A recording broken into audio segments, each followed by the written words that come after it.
Hello and welcome to this week's episode of History Behind the Page, the live series where you get to know more about the people behind all things history. I always butcher the opening. I rehearse it too much in my head, and so it just never works out. Anyways, I am very excited for tonight's guest. We have Dustin from Historic Explorations. I'm excited to have him on. He runs a really great page on Instagram and Facebook. He does a lot of different history than I know, so I'm excited to learn from him tonight. It's an area of history that I'm not familiar with. It's not military history, but it's a lot of other really cool history that we get to share with you guys, that he gets to share with you guys. So anyways, I've had too much coffee today, so I'm sticking with my Fresca. This is a live Q&A, so you are more than welcome to ask questions. The only thing I do ask is that on the bottom right-hand corner of your screen, there is a question mark bubble. Please submit your questions there, as sometimes they get lost in the comments. And if you have questions, we want to be able to make sure that we can get them answered. So let's get Dustin on. We will go ahead and invite him.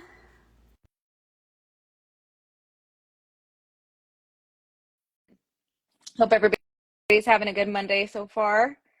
I just got home from work not that long ago, so. Hey! How's it going? Good. How are you? Doing all right. Good. How's your day going? Doing all right. Just had a storm come by earlier. I thought our power was about to go out. Oh no! Where are you located at? I'm in the southwestern part of Virginia. Oh geez. Oh. Yeah. So probably lots of thunderstorms and stuff, huh? Yeah, we're really here in the mountains where I'm at. Oh yeah. Yeah. That's crazy. We're just overcast in the high 80s. Where this heat won't let up. Well, 80s not high, but we've been in like the past big 90s and hundreds lately. So yeah, it's been fun. We've had a lot of days there where it's been like 92, 93 degrees. Ugh. Ready for fall. Yeah, I'm ready for fall. Me too. Me too very much. Awesome. Let's see. Perfect. Hi everybody. Okay, well Dustin, let's get this show on the road. How does that sound? Yeah, it sounds good to me. All right, perfect. So this is the first question that I ask everybody because it's the big question. How did you get into history? When did it start? What is your story of how you got into where you're at now? Well, when it started, I can't exactly say, but being a curious kid and probably being a nosy kid is probably where it started. Growing up, I had a very close relationship with my grandparents, particularly with my grandfather. I was just going through some of his documents, some of his old papers and documents one day, and I found a list of names with some of the people with the same last name as me. And basically, I went and asked him who these people were. He got upset with me at first, but I think a little later on, a few days went by, and I think he realized that he knew that I was curious about the family. Mm-hmm. So he just sat down and told me who these people were. So genealogy is what started my thing, and that kind of bled over into history a little bit, because I learned that I did have an ancestor that served in the Civil War, mm-hmm. and that's what kind of started it all right there. Yeah, I feel like a lot of people get into history because they have a lot of relation to it. Mm-hmm. They have a family member that served, or they served themselves, or their family was part of something significant. And I feel like that when you have that close relation to it, it makes it like that much more interesting, and you just want to, you want to know more. You want to know more exactly, about your family. Exactly. Yeah. And I've always had an interest in just learning. Just I love reading. I just love learning old things, pretty much in general. Mm-hmm. Yeah, no, I think that's awesome. So you found out so do you know a lot about your ancestor that was your family member that was in the Civil War? I do. His first name was Greenberry. Was his first name? His first name was Greenberry? Yeah, that was his name. Yeah, I know, interesting name. He served in the 9th Ohio Cavalry. Mm-hmm. And we thought that he was a prisoner at war. Mm-hmm. His wife had filed for widow's pension, and we thought he was dead, but it turned out that he was a prisoner of war. Oh, So wow. he came home, and she basically had to give all that money back. Oh, no. Yeah. Oh. So basically, it's just, and her family was from Virginia, and of course there was that conflict between North and South. So they moved way out to Kansas, and they settled out there, and he's buried out there. So it's something on my bucket list is to one day get out to Kansas to see where he's buried at. Yeah. Oh, that's interesting. Yeah. Sorry, excuse me. That's interesting. I had Greenberry's interesting. I had I think it's a great. I had some family member of a great aunt or something like that. Her name was Cinderella. Really? And yeah, her name was Cinderella, and she died at around my age, around 35, and because she got gored by a cow. Oh, wow. Isn't that crazy? My mom is really, my mom and a lot of on my mom's side, they're really big into genealogy too. Mm-hmm. So they've traced all that stuff back, so it's kind of crazy. I don't think I had any family in the Civil War. I had my great grandfather and great uncle were in World War I. And I know great sounds super young, but my family had kids way late in life. So my mom's on here, she might correct me, being like, no, it's your great or something. But I never remember. But my great uncle, who was in the World War I, was a prisoner of war. Okay.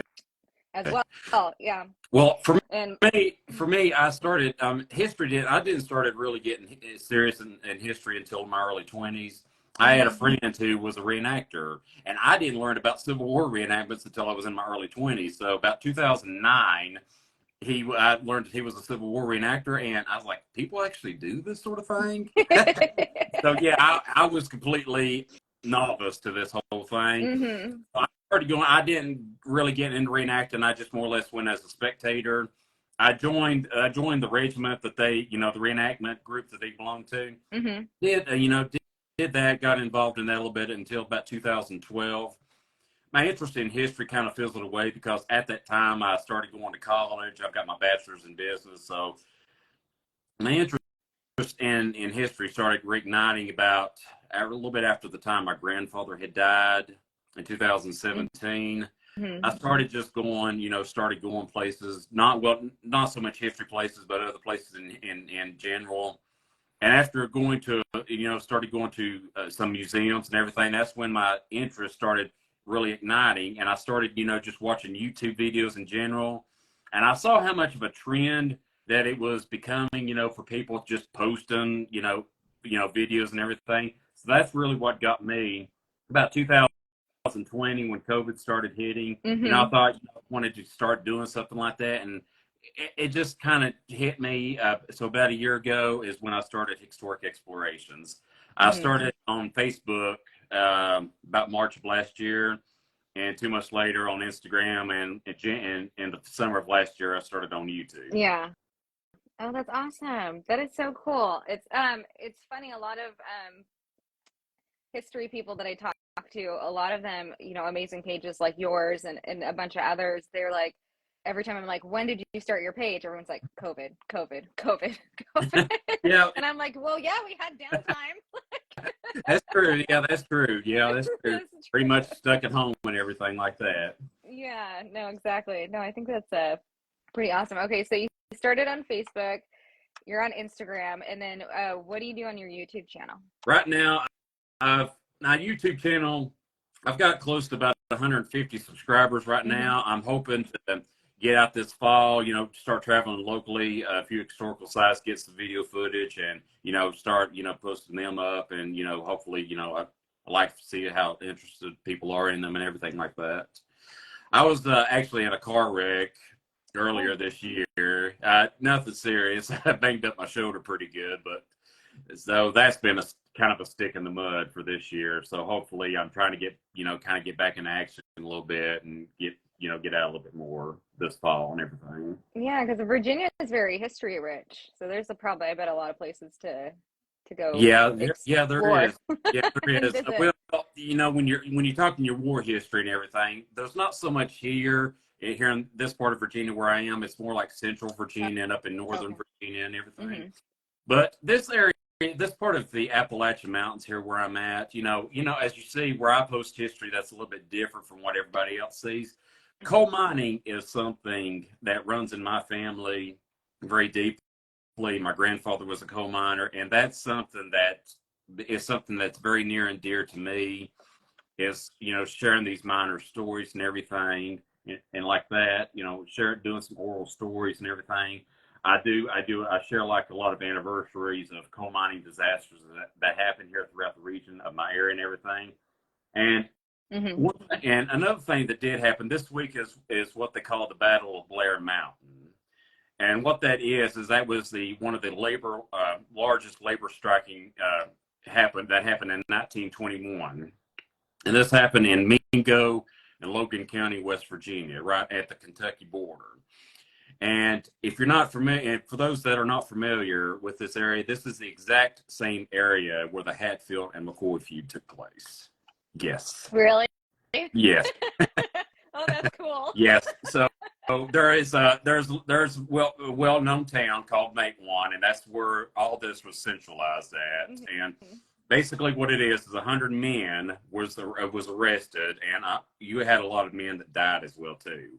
They fought with the companies. You had it's just basically this is the whole region. During the early 20th century, you had these coal camps where miners fought against the companies. For fair wages.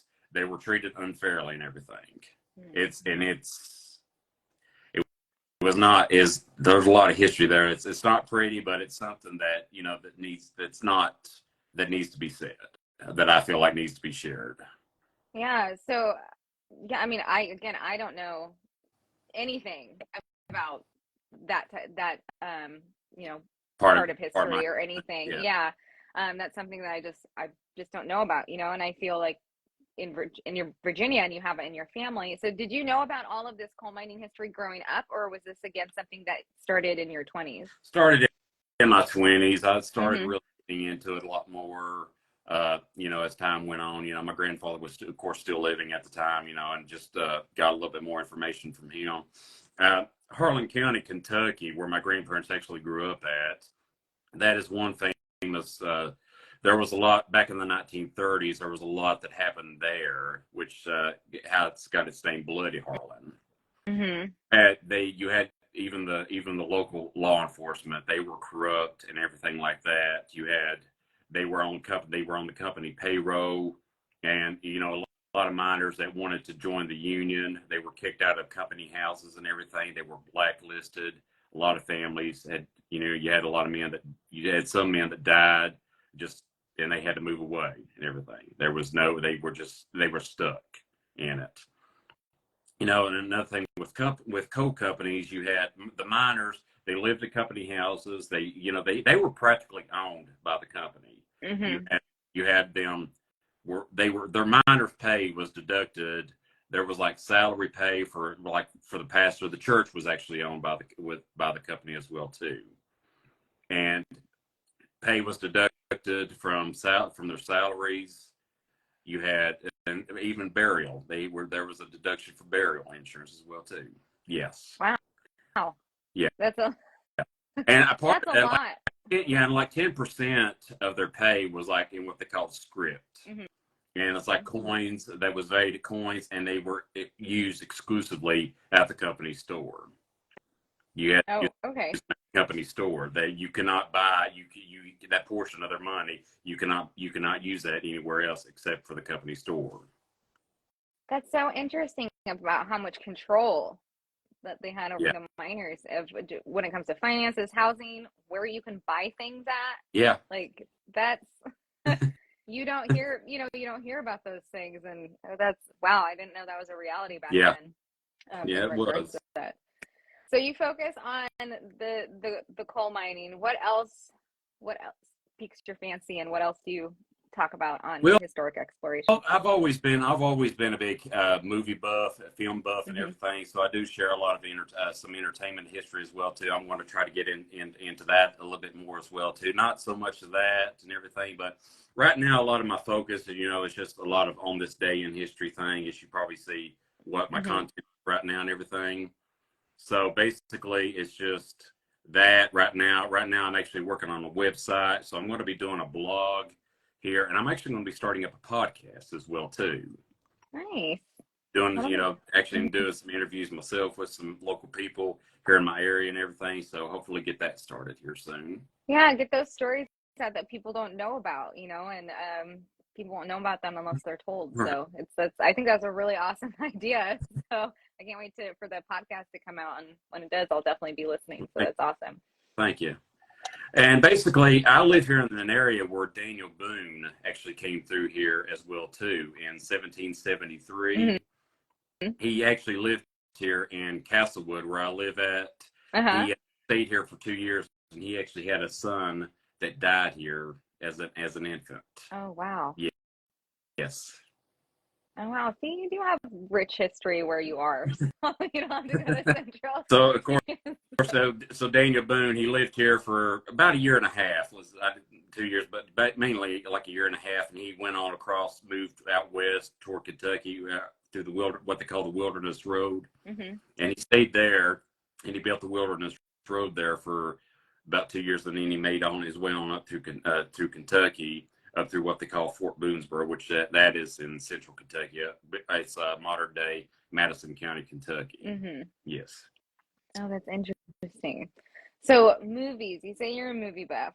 So are you specifically into just all movies, or is it specifically history movies? Historically based movies. Indiana Jones was the big one for me. Yeah. I like a lot of documentaries and everything. I do like the Hatfield McCoy movie that the History Channel did. I think when was that, back in 2012? I do like that. Mm-hmm. The one with Kevin Costner. Yeah, was that long ago? And wasn't it Bill Paxton? Yeah, Bill Paxton. Yeah, Bill Paxton did play in that. He was such a good Yeah, actor. I'm so sad he passed. Yeah, that way he was. Yeah. But I think historical, but so what other historical based TV shows, movies, what's like your jam? Not so much. I like a lot of just a lot of old movies in general, like Humphrey Bogart. Mm-hmm. I like a lot of Humphrey Bogart. As a matter of fact, I've been to the place in Ohio where him and Lauren Bacall got married. Oh, really? Yeah, called Malabar Farm is what it was called. It's not too far from Mansfield, Ohio. Yeah. Well, that's pretty cool. They were Bogey and Bacall. They were Yeah. Yeah. I'm into that era too of movies too. I love old movies too as well. So so you movies, and you say you're really big into documentaries. So what was the last documentary that you watched? I cannot remember, to tell you the truth. There's just so many. I just watch so many. I can't keep up with them hardly. A lot of things like on YouTube. I watched what they call the History Kilt. Yeah, and of course I know you watch JD with the History Underground, and I like a lot of his stuff as well too. Yeah, JD's awesome. He's a good dude and good content too as well. So yes, yeah, no, I think and YouTube has become such a great place for history people to share more than just on a platform of Facebook and Instagram. So you can definitely get more into details than you can on a platform like Instagram or Facebook. So that's super awesome. So so oh shoot, what was I just gonna ask? Okay, oh, here it is. So what is one thing in your history universe that you were just weirdly obsessed with, or just know too much about, and just like it's like your thing? Like for me, it's the USS Indianapolis. I don't know why I'm obsessed with it. I have no idea. Like I don't know why it fascinates me so much, but it does. It's just like my thing. What is that for you? More like the local history of the stuff, the coal mining history, that's definitely what, what hits me, close to my heart and everything. Mm-hmm. Right now, specifically, I'm, doing a lot of research and looking to actually publish a book about the specific coal camp where my grandparents grew up at and everything. So that's something that hits me pretty hard right there. Mm-hmm. So the coal mining is like definitely like the one thing. Yeah, is the definite thing for me. Yes. Oh, that is, well, I think that's cool. Like again, like I said, the people, depending on what type of history they do, they have some sort of relation in that way to it, in what they enjoy. The surfer dude, the TV show MASH influenced me to become a MASH. Oh, become a medic and a paramedic. Oh, that's awesome. That's, see, like when you like stuff, like it influences you to become something that that you like or that you're interested in. So that's awesome. So we're gonna talk about books. I I got know you're ready. prepared. So let's talk. Let's chat books. What are you currently reading? But currently, right now, it's but this is basically a book of oral stories. It's called Mountain Folk, written by an author named Lynn Coffey. Mm-hmm. It's basically, she just basically went and talked to a lot of people here in the area where I live at. Just, it's basically the older generations talking about how they grew up, what their life experiences was and everything like that. Mm-hmm. And some of them even talk about their ancestors as well too. Oh, that's pretty cool. I bet you have other books next to you, don't you? Yep, I do. Okay, let's see them. And this one here is called Hill and Harlan. It was written by John Hennon. Basically, this is what I was talking about, the 1930s, back where of course, in Harlan County, Kentucky. I could sit here and talk forever on this. We could sit here and talk all evening on this, but it's just basically goes back to what I said. It's just basically, corrupt mining companies treating miners unfairly, cutting their wages and everything just to, up their profits, and kicking them out because they want to join the union and all that stuff. Mm-hmm. So, in regards to all of that, like, what was the eventual outcome of everything? It was that eventually the UMWA, the United Mine Workers Association, they eventually won. It took nearly 10 years in order to get this done. Yes. Oh my gosh, Mm-hmm. it's a long time. Yeah. And they had what you call scab miners that would come in to work because they needed the miners, but their original employees was on strike and everything. So, and that just got intensified it more. Oh wow. Oh, that's Yeah. crazy. So what is the craziest thing that happened during that time and period during the Harlan? In 1934, I think. Let me see if I make sure I'm correct on that date. There was a battle. It was called the Battle of Everett, Kentucky. There was basically an armed car that was bringing in scab miners and everything, and then you had men with machine guns that are way up on the mountains that was ready to shoot fire. They was going to with the intentions to literally kill them. And the miners that were coming in. Yeah, the scab miners that were coming in. Scab or scat? Scab. Scab. SCAB. But Okay. yeah, they were just basically ready to shoot them, and they did not want them coming into the mine. They wanted the mines to stay shut. Oh. Actually, I'm correct. May 5th, 1931 was when it was on that date, and it was a very brief thing that happened, probably only about 20 minutes. Oh, really? Local law enforcement. They called the local National Guard and everything on this. Shut it down pretty quickly, huh? Yeah, they shut it down, but the miners succeeded for the most part on that. They were too late before they got to them. So the scab miners did not make it. No, pretty much no. Interesting. That's so interesting. Yeah, it's interesting that they took into their hands to do machine guns and kill the scab miners just to keep the mine closed. Yeah, Because it was that big yeah. of a deal.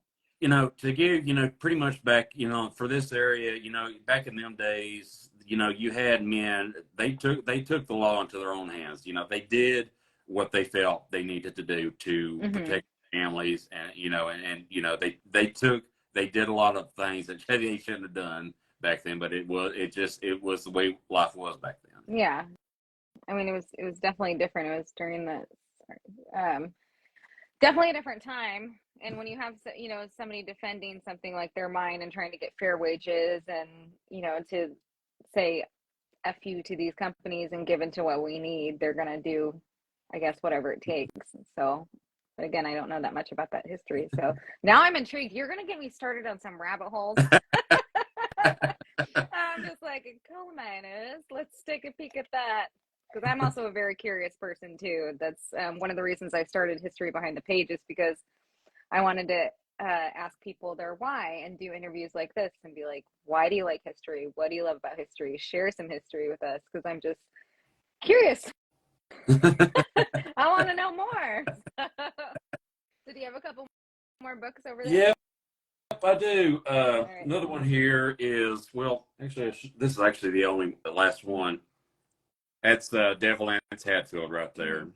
And it's called The Tale of the Devil is the name of this, and it's written by a descendant of his, Dr. Coleman C. Hatfield. Now, I've not actually read this book, but it comes to me, I've got it on good authority that this is basically the source. A lot of this is straight from the source of a descendant. And it's one of the most accurate books that there is out there right now. Yeah. Oh, that's really interesting. So I know you said you haven't really traveled that much because you did get in a car accident, and I'm super sorry about that. But what is a place that you have traveled to that you just found super fascinating and just really enjoyed? Ellis Island. Yes. Taking a trip to up to the New England states, definitely going up to Boston is definitely something that's on my bucket list. But back in 2017, it was actually Thanksgiving weekend. I took what they call a red-eye trip to New York City. And my great-grandmother and her parents and brother who came through Ellis Island, I got to see their names on the immigration wall. Oh, that's really cool. That's very special too. Yes, and I would definitely like to make another trip up to New York City, to see some of the museums up there and everything, and definitely get some video footage of, that and everything. Yeah. Oh no, that'd be super awesome. Sorry, I'm just making sure we didn't miss any comments here. Perfect. I saw there was a friend of mine watching. Oh yeah? Oh, that's awesome. Yeah. That's a good thing. So you're gonna want to start traveling around Virginia. What exactly, like, do you have specific places in mind, or are you wanting to do other stuff out of state, or like where? Definitely do. Well, see, I'm actually here, the part of Virginia where I'm at, I can actually be in I'm within an hour's drive of 4 different states. Oh. West Virginia, Kentucky, Tennessee, and North Carolina. Oh, so you got a lot of options right there. Those are a lot of history rich stuff. So what are some places that you're planning on going Toward Cumberland, what I mentioned earlier with Daniel Boone and the Wilderness Road, there's, through the Cumberland Gap, there's a lot of history over there. There is a small place called the Hensley Settlement that I want to check out. And another thing too with the Cumberland Gap area is Dr. Thomas Walker. Now, he was an explorer and a politician. He actually came down to through the Cumberland Gap about, now I want to say 19 years before Daniel Boone. About 1750 was when he came through. He did a lot of survey of the land and everything, and he just became a very prominent name for that area. He founded a lot of the land and, developed a lot of the land there during that time. Oh, that's very interesting. That's super cool. It's so interesting. I never thought to visit places like that, and it's just awesome. So I have a question because of the style of history that you do. Do you like the show Deadwood? Do what now? Because of the style of history you like, do you like the show Deadwood? I've not. Or have you seen it? Watched. No, I have not seen it. No. I think you'd like it. Or any of the new Yellowstone spinoff too is really good with Helen Mirren and Harrison Ford. I, I've seen bits and pieces of Yellowstone. I have yet to get into that. Yeah. In fact, British history, where my great grandmother's from England. So for the past year or so, I've definitely been getting into British history. As a matter of fact, I actually just got done watching The Crown, as a matter of Oh, fact. really? Yes, and I am really, and I just really, I was very intrigued. There's a lot of things about the royal family that I did not know about. Yeah, everyone keeps saying that I would absolutely love that show, but I just haven't gotten on board with it yet for some reason. I don't know Yeah, why I have. you would. I think you Yeah, would. I think right now, Netflix, it's exclusively on Netflix right now. yeah. And I got Netflix, but let me rephrase. My mom has Netflix. I have her password, so I may be 35, but I still have my I still share Netflix with my mom. Well, And I'm I have no shame in that. well, Knock on wood, they're not listening, so they don't take the password away. well, I'm actually sharing a friend of mine. They shared their account to me a couple of years ago, but I don't think they realize that I'm still using their account. Heck yeah, that's the way to go. You're like, you pay for Amazon, you pay for Hulu, you pay for this. We'll all switch passwords. Like, I think it's brilliant. It's kind of stupid that Netflix was like, oh, we're gonna start, you Yeah, know, I can't. think I think they're didn't they start putting a tighten the belt on that a little They bit? did. So I think what happened, like, so they just started tightening the belt, like, I don't know, a few months ago. It wasn't even that long ago, but um, they were, yeah, they were. If they found out that you were password sharing, then they like canceled the account or they sent a notice or something. But then there's a way to get around it. So if you connect to who's ever Wi-Fi or something like that. I don't know. My mom Yeah. was trying to explain to me. It was super complicated. I was like, what? So I have to take my modem to your house, connect to the Wi-Fi there and be like, yes, I live here. Like, it's kind of silly and stupid. Like, and then after the whole password thing, Netflix raised their prices. Yeah, that's true. You're like, come on, you're killing us. You're killing us. Um, so I like asking this question. I think it's super fun and I love seeing people think about it. If you could meet one person in history, dead or alive, who would it be? George Washington and Thomas Jefferson. Okay, and we need explanations. I, I am a Freemason. Mm-hmm. I assume you've probably heard of the Freemasons. And George Washington played a very big role in the Freemasons, and that's something that definitely interests me. I've not been to Mount Vernon, but I have been to Monticello, Mm-hmm. Thomas home a few years ago. So that's one area that the founding fathers is what really intrigues me the most. Oh, really? Mm-hmm. What? Uh, ex- Why does it intrigue you? I know you said the Freemasons. Sorry, I like ate a bunch of M&Ms before I came on. They're caught in my throat. So sorry. That's all I right. needed something in my stomach. So sorry if I keep Actually, choking. Um. So what about the founding father history is what intrigues you? the founding, how they founded this country, they were very articulated men and everything, and I think that there would have been a lot to learn from them. Mm-hmm. You know, if you were living in that time, I think they would be great mentors. And I think the sky is literally the limit on what you can learn from these men. Yeah, I think so too. What do you think about people nowadays when they say stuff like, our founding fathers weren't that great? I think they're ignorant. I just put it very bluntly. Just put it very bluntly. I think, Mm-hmm. I actually, I actually had a friend last week who actually asked me, said, Dustin, how are you so interested in history? I mean, don't you find that stuff boring? I said, no. I think, people have an interest in history that but it's just passive is what it is what I think. Yeah. I think, you got to know where you came from and, in your roots and everything in order to know how to move forward on things. You have to know the past in order to move forward on things. That's how I look at it. I like that. Got to know the past to move forward.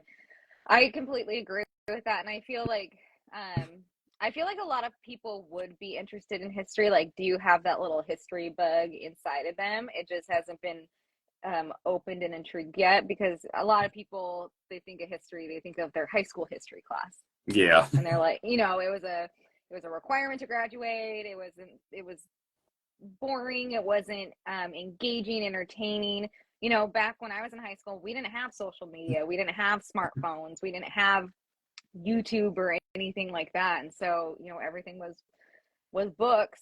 And so I feel like social media, as much as I hate it sometimes, I do love it because it gives all of us an opportunity to share all of this stuff and reach people and engage and intrigue people and be like, hey, you might want to learn this, because if I can get one person to go on a rabbit hole or something like that, like, I've done my job. Well, you and I are of the same generation. I mean, I'm 37 years old, and and I think we're the last generation who was in high school, before cell phones, and before cell phones really became a thing that everybody had and everything. Yeah. So we grew up, during a time when we had that grandparents that grew up, that were born during the Depression era, and I'm blessed to still have my grandmother. She's 93 years old, and I'm actually a caregiver for her and everything like that. Oh, wow. 93. Look Yes. at her go. And of course, I think you follow me on my personal Facebook. I do, on my yeah. personal page. You probably see where I do, share a lot of pictures of, where I'm at with her and everything. Yeah. She seems like a good lady. Yes, she is. She is. She keeps me in line, that's for sure. She will always keep her grandson in line, no matter how old she is. That's just what a grandma does. That's very true. That's very true. Oh, I absolutely love it. That's so great. So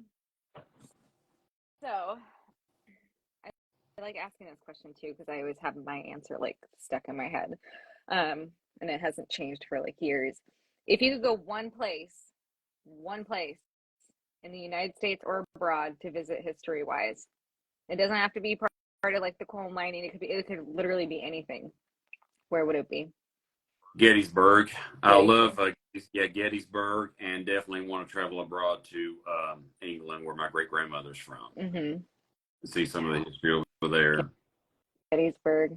I would love to go to Gettysburg too. I've actually been to Gettysburg. Oh, yeah? I wasn't, I didn't see as much as I would like to that day because I was on my way back home. I mainly was up in the Amish country, there around Lancaster, Pennsylvania, is where I'm at. So basically, I went to I think the main museum. I forget what it was called, and I also did a guided tour there of some of the grave sites and everything. Okay, so I have to ask a question about Gettysburg on what you believe, because there are two good history friends of mine addressing Gettysburg and the History Underground. Hate when people say this to them. And so I want to ask you, since you're so interested in Gettysburg, do you think Gettysburg is haunted? Is what now? Do you think Gettysburg is haunted? Yes and no. I do have a friend that I follow on Facebook. She's not too far from Gettysburg, and I think that she's a historian herself. But and I think that she thinks that. I think that Gettysburg is haunted. I don't know if you're familiar with that one TV show, Ghost Hunters. Oh, I was obsessed with it when I was younger, like back in like 2005, 2006, when it was just on TV. I was totally obsessed with it. Me and my friends were. Well, I know they're from around. Well, I think they're from Massachusetts, around that. Yeah, I actually met them in Kentucky here a little over a year ago and everything. They're some pretty cool people. What's that one guy? Jason Halls. I think he's the kind of the leader of all that. Yeah. But yeah, I know they've traveled around the United States and everything. They've actually been to a town not too far from me and everything. And I love what they put out. But I think being paranormal, I thought about getting into some paranormal investigations and everything. But I kind of mixing that in with history. I'm just, I don't know if that would go over too well. I've always been on the fence about that. Yeah, don't know. There's a lot of people that I think enjoy that type of stuff. Because I've had a lot of people say like Gettysburg is 100% haunted. I have seen ghosts in the cemeteries at night or walking around and all that stuff, and it's just interesting. So I love that you love ghost hunters too. I'm so obsessed with it. I liked it because they actually tried to debunk things before they actually like came to the conclusion. Whatever new there's ghost adventurers or ghost adventures or something. No, not ghost adventures. Sorry. We were just talking about that ghost something. I don't know. It's these younger people, but they like it is so scripted and it is so. I tried to watch it because I binged Ghost Adventures. I don't know, probably like 4 years ago. And I was like, oh, let's do more paranormal. I'm like, these guys are idiots. Like, it was so corny. I think it's on Discovery, which Discovery needs to stop doing that because I have a Discovery Plus subscription and they have some amazing documentaries on there, like amazing historical documentaries. I'll need to check some of that out. Yeah, just like the History Channel isn't the History Channel anymore. It should be called the Aliens Channel because all they play is ancient aliens now. Well, I'll tell you one thing, and back to what I was saying about the town where they were at, not too far away. It's called Jonesboro, Tennessee, which is Tennessee's oldest town. And are you familiar with the state of Franklin? Well, back in 1774, I think, Jonesboro, there was several, about 4 counties at the time in eastern Tennessee. The government was wanting to sell off land to Spain and France to pay off debt from the war. Well, actually about 1784. Yeah, that's right. 1784 was when this happened. And they wanted, so you had a lot of local politicians in these 4 counties that wanted to form their own statehood. And so they called it the state of Franklin. Now, it was never officially recognized by the Continental Congress, but it did last for about 4 years. And why it's called the state of Franklin is, yes, after Benjamin Franklin. So they called it Franklin in order to kind of give an impression on him, hoping that he would go along with it. But he wrote that letter giving his displeasure on it. But, they formed their own constitution and everything. It lasted only about 4 years and everything like that. So yeah. So how does that work with somebody making their own, state within a state with their own constitution? How does that? It was a rebellion is what it was. It was just basically a rebellion. I don't think that I'd have to read up a little bit on it more, but it only lasted, like I said, it only lasted about 4 years, and they just threw it out. And I think basically they did succeed at selling off this land. There was part of the land, it was right on the North Carolina-Tennessee border. But some of the counties were actually in North Carolina at the time, but Tennessee was able to annex a lot of this land, and so it's officially now in Tennessee now. So at the time they were doing this rebellion, they were kind of just like sovereign citizens, in a way, I guess. Yeah, something like that. So interesting. Because if they broke the law, because even though they were their own recognized, state or whatever, if they broke the law and they were caught by, everybody else, they would still be breaking the law, wouldn't they? Yeah. Well, John Sevier, who was considered the president for the state, I think he ended up going to jail, and there was another man, John Tempton. He was a well-known man. He was for the statehood, and there was a battle that went on at the time on his homestead, and he got arrested as well too. But the whole thing just did not last at all. I think he ended up going to jail for a very long time. Wow, that's so interesting. Yes. That is really interesting. So I know you said you kind of did Civil War reenacting back in the day. Do you collect at all? No, I don't collect. Yeah. Collecting is a very special thing, and it's a very expensive thing too. So yeah, got it. People always ask me if I collect, and I was like, no, I don't. I wish I did. I used to collect vintage clothing from the 30s and 40s, but I don't have the proper space to put them or to take care of them or anything like that. They need to go to people who can actually maintain, but also it gets expensive. It gets expensive. It does, yeah, it does. So would you ever go back to doing Civil War reenactment? I would more or less be interested in getting into Revolutionary War. Oh, really? Interested in that. Yeah. See, of course, back when my interest in history started developing, it's like Civil War history was all that I was interested in, and it was about 3 years ago I went to my first Revolutionary War reenactment, and I'm actually a member of the SA, the Sons of the American Revolution, as well too, and that just really sparked my interest in that period of time. David 2020 Vision says favorite movie Glory with Denzel Washington and Matthew Broderick. Those men saved our country. That is an amazing movie. That is one of the movies that got me into it. Have you seen Glory? No, I have not. You need to see it. So it's Denzel Washington, Morgan Freeman, Matthew Broderick plays Robert Shaw. It came out in 1988. Or it was 88 or 89. I'm pretty sure it was 88, but it is such an amazing movie. You were totally gonna like it. It's like a must-see Civil War movie. It's like the Civil War movie besides Gettysburg, which is super funny. I've seen Glory, but I haven't seen I've never seen Gettysburg.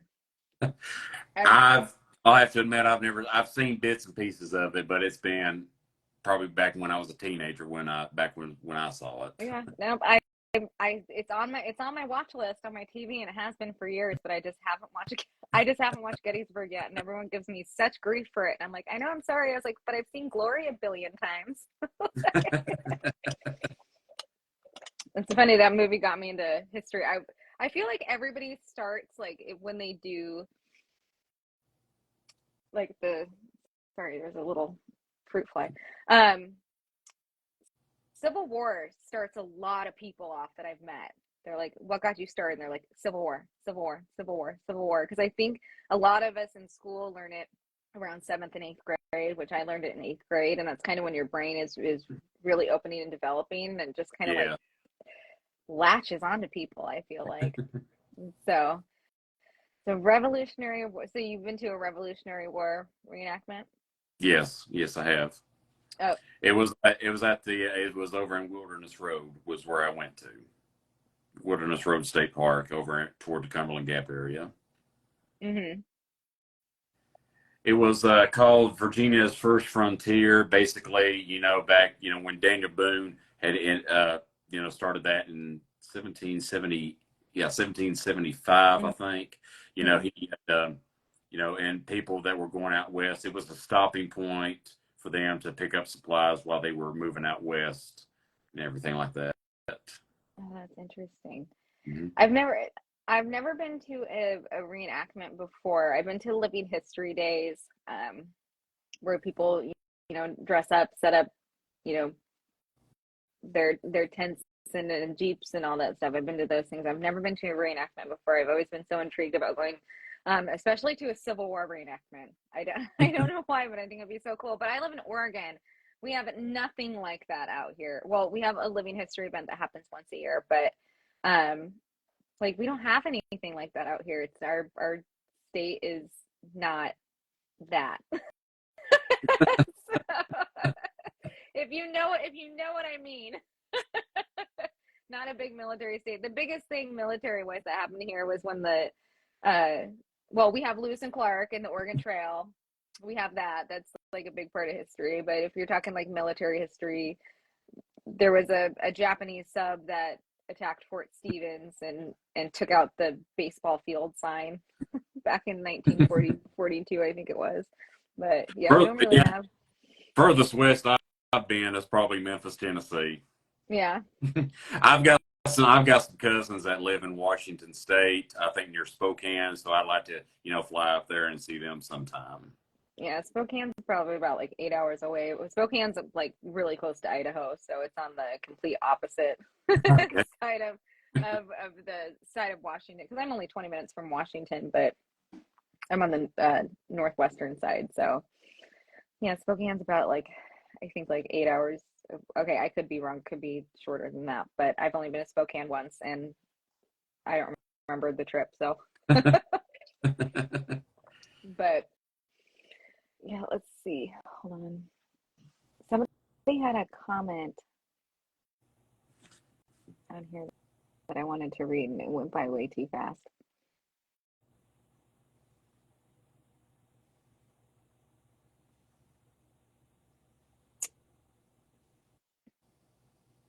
Oh, this one. Oh, Darren. Hi, Darren. Thanks for being on here. Go to Washington's grave at Mount Vernon and look for all of the Masonic Easter eggs hidden at the gate. I didn't know about that. Hello? I'm here. Okay, sorry. my phone, my phone, not my phone, my earbuds, my AirPods are starting to die. So, that'd be cool to go to Mount Vernon. History Chick needs to come to our Heritage Days. What are Heritage Days, Emma? I don't know what those are. Oh, what she's talking about is I'm on a local committee here, and we're putting together a heritage festival here. There's an old courthouse here in the county where I live at, and dates back to about 1799, and it was let me see here. It was 1818 when the county seat was moved to Lebanon, and they moved the courthouse there then. Mm-hmm. Yeah. Oh, that's actually pretty cool. Heritage Days, yeah. Yeah, and this it goes back to a prominent family that the courthouse was built by a prominent family here in the area where I live at. Dickinson is the last name, and it was put on the National Register back in 1973. Oh, wow. Yeah. So it's just basically what we're doing for this Heritage Festival is just, we're, taking, what local farmers did back in the early 19th century and that sort of thing. It's just, and hopefully, a lot of people will get turned out for that and everything. Oh, that sounds really fun. Yeah, That sounds actually really cool. Yeah, we're hoping to have a good turnout for that. Yeah. Oh, that's awesome. That is so awesome. So if somebody wanted to get into coal mining history and all of that, what would you recommend? What book would you recommend, or how would you recommend them to get started into going on those rabbit holes? Whew. There is so much out there and everything. It's just local museums would have a lot of stuff. One museum that I can recommend is over in Harlan County, Kentucky. They have the Kentucky Coal Mining Museum and everything. West Virginia, you can just go on the internet, just search, West Virginia coal mine. It's just it's so that there's so much of a variety out there. I wouldn't even know where to start. Yeah. That's awesome. I feel like you just find like a book on one topic and then it just kind of trickles and does a snowball effect.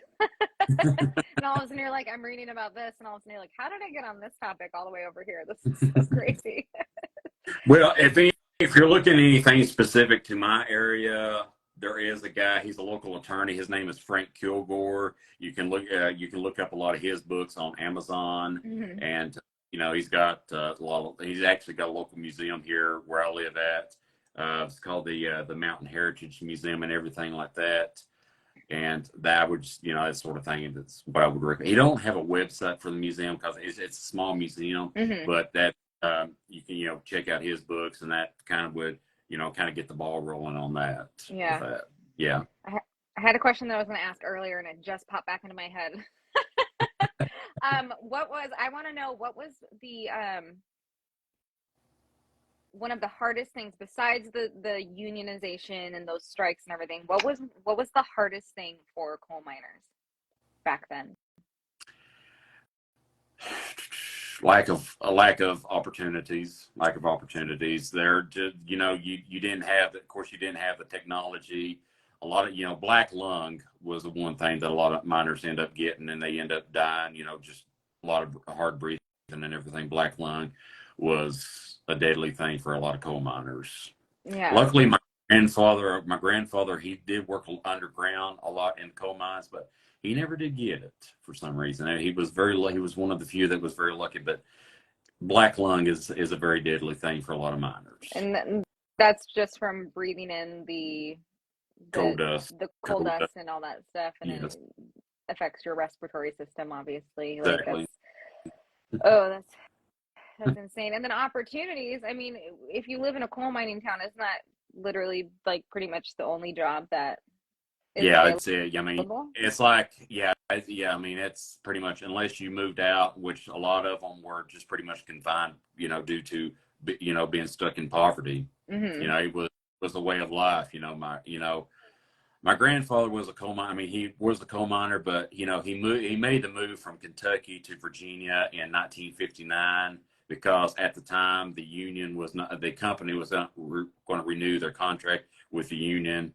So he basically, when he made the move to Virginia, he more than doubled his money in 2 weeks compared to what he was making in a month. Oh, wow. It was yes. That's intense. I mean, it's kind of just like, like back in the day when they were building the railroads, they would build the railroad, they would set up the town, build the railroads, and then finish the railroads and then move town. Like you're just kind of stuck with like wherever, Yeah, you're in a coal mining town, it's coal mining, you're building the railroads, like you're just building the railroads, like. Yeah, I mean, it was just, you were just stuck, most miners back in them days. I mean, I've got my grandfather's, what we know as a pay stub, the deductions that were listed. He was lucky a lot of months just to break even. He never made any, I mean, he never got ahead. He never got ahead. There was a long time. And it was just that way for a lot of miners. They lived their entire lives like that.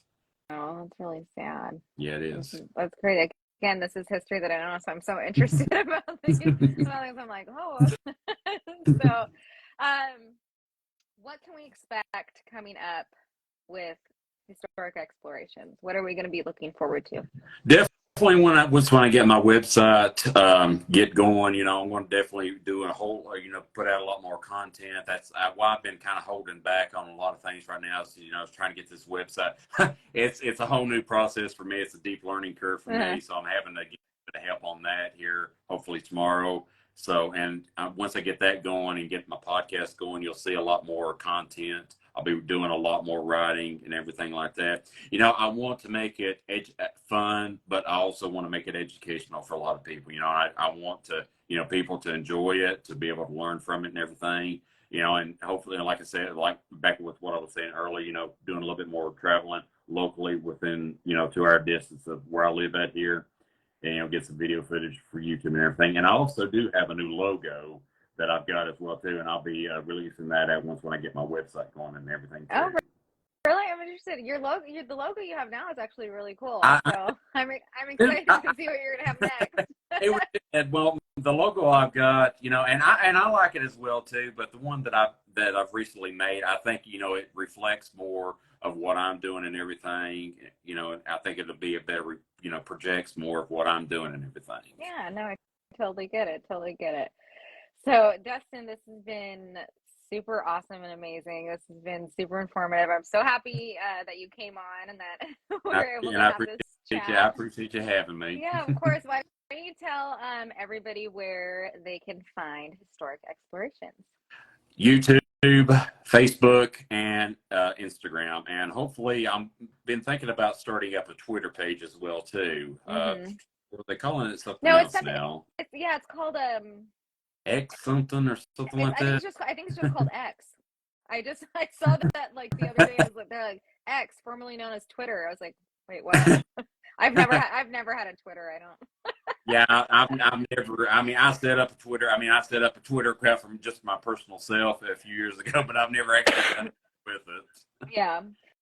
So, Dustin, thank you so much for coming on, and everybody who joined in today, thank you so much for joining Dustin and I tonight on History Behind the Page.